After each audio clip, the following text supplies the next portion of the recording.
2236 करोड़ की रिश्वत के मामले में अदानी ग्रुप पर अमेरिका में अभियोग दर्ज।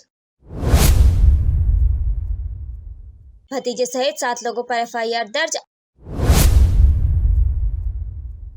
अमेरिकी बाजार में लॉन्च किए गए $600 मिलियन के बॉन्ड पर एक दिन पूर्व रद्द। भारत के गरीब निवेशों में 2,26,531 करोड़ रुपए डूबे। मध्य प्रदेश में कांग्रेस कमेटी के अध्यक्ष जीतू पटवारी ने पत्रकार वार्ता को संबोधित करते हुए कहा कि अदानी अमेरिकी कंपनी एजियोर पावर के साथ मिलकर भारत में सोलर एनर्जी प्रोजेक्ट बनाने की योजना बनाई थी। इस प्रोजेक्ट के नाम पर लोगों से 25,000 करोड़ रुपए जुटाए गए। भारत में सोलर एनर्जी का ठेका पाने में दिक्कत आने लगी क्योंकि बिजली महंगी थी और कोई भी राज्य उस कीमत पर बिजली खरीदने के लिए तैयार नहीं था। अमेरिकी जनता से इस प्रोजेक्ट के लिए एकत्रित किए गए 25,000 करोड़ में से 2236 करोड़ रुपए की भारत की विभिन्न सरकारों में घूस देने के प्रमाण अमेरिकी ग्रांड ज्यूरी ने सही पाए हैं, जिसके आधार पर अडानी की कंपनी ने यहां पर पावर परचेज ऑर्डर बटोरे। जीतू पटवारी ने कहा कि अमेरिकी जांच एजेंसी एफबीआई और मार्केट रेगुलेटर एसईसी ने जांच की तो भारत में घूसखोरी और अमेरिकी निवेशकों से धोखाधड़ी का मामला उजागर हुआ और 2 साल की जांच के बाद अमेरिका की ग्रांड ज्यूरी ने अदानी को आरोपी पाया। उनके भतीजे सागर अदानी सहित उनके सहयोगियों के खिलाफ वारंट जारी किया है। 2 साल से चल रही है एफबीआई की जांच में यह भी सिद्ध हुआ है कि अडानी ने भारत के मार्केट रेगुलेटर सेबी से झूठ बोला, इस प्रकरण के संबंध में गुमराह किया। जीतू पटवारी ने कहा कि दुनिया जानती है कि अमेरिका में रिश्वत कांड में अदानी के खिलाफ जांच भी हो गई और गिरफ्तारी वारंट भी जारी हो गया, किंतु भारत में इतनी बड़ी खबर आ जाने के बाद भी ना तो इस कंपनी के खिलाफ कोई जांच शुरू हुई है और ना ही सेबी ने पूछताछ की, ना ही अदानी की कंपनियों के पावर परचेज ऑर्डर रद्द किए गए, जबकि भारत में रिश्वत मांगना एक अपराध है, रिश्वत देना एक अपराध है। क्या भारत की सरकार इस मुकदमे और जांच के आधार पर अमेरिकी सरकार से जांच के तथ्य मंगाकर भारत में भी रिश्वत और भ्रष्टाचार का मुकदमा अडानी की कंपनी पर दर्ज करेगी? कि ये बिजली कंपनियां हैं, इनके ऊपर जो करप्शन और जो भ्रष्टाचार के आरोप लगे हैं, उसके पीछे एक बहुत ही पक्की और एक एविडेंस अमेरिका की एफबीआई ने पकड़ी। इसका एक बहुत बड़ा प्रूफ है किस किस अधिकारी ने कितना पैसा लिया है, कब कब वो पैसा गया है और किस लिए वो पैसा गया है। इसका पूरा खुलासा एफबीआई ने करा है।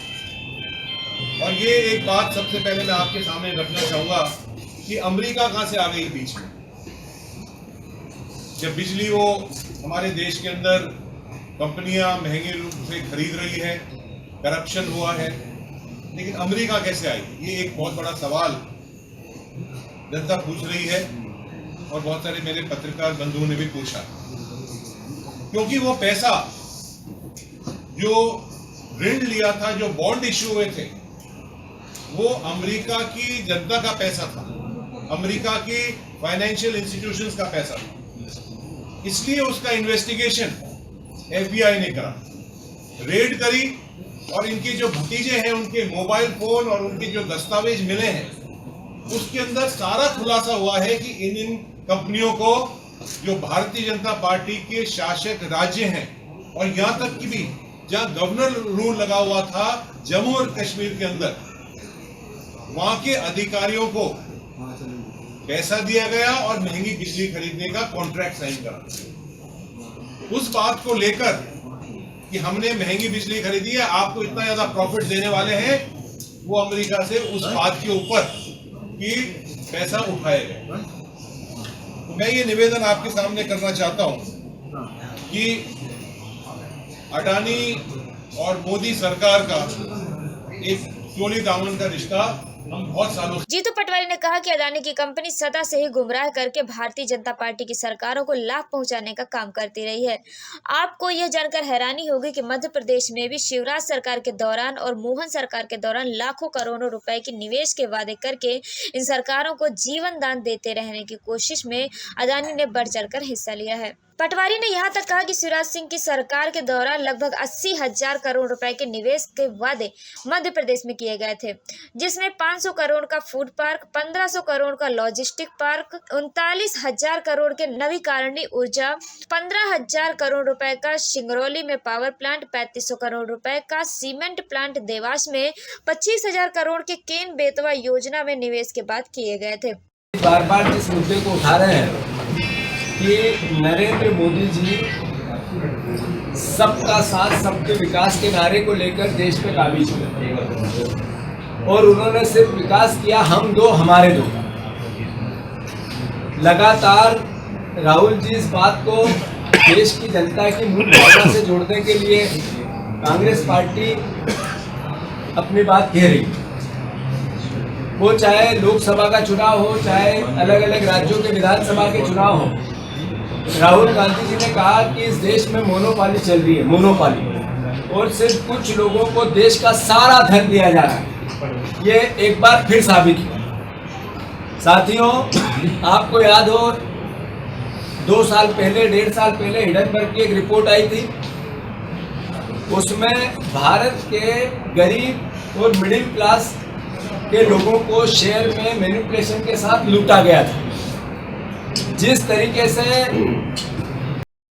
20,000 करोड़ रुपए की शेल कंपनियों से भारत में पैसा आया गया और उन्हीं कंपनियों से अडानी जी के शेयर का मार्केट बढ़ाया गया खरीद के, और अल्टीमेटली इस पूरे षड्यंत्र में जनता को लूटने का एक कुचक्र रचा गया, जिसमें भारतीय जनता पार्टी की भी मिली भगत थी, नरेंद्र मोदी जी की भी मिली भगत थी।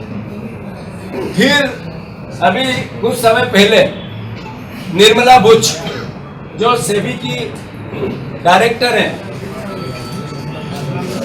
उन्होंने किस तरीके से अडानी जी को मदद करके उनकी कंपनी से लाभ लिया और चोर और कोतवाल दोनों मिल गए और जनता को लूटा। जीतू पटवारी ने कहा कि कांग्रेस पार्टी मांग करती है कि इस घोटाले की जांच संसद की जेपीसी कमेटी से कराएं। जिन सरकारों या अधिकारियों को 2,000 करोड़ से अधिक की रिश्वत बांटी गई है, उन सरकारों को और उनके अधिकारियों को जांच के दायरे में शामिल किया जाए।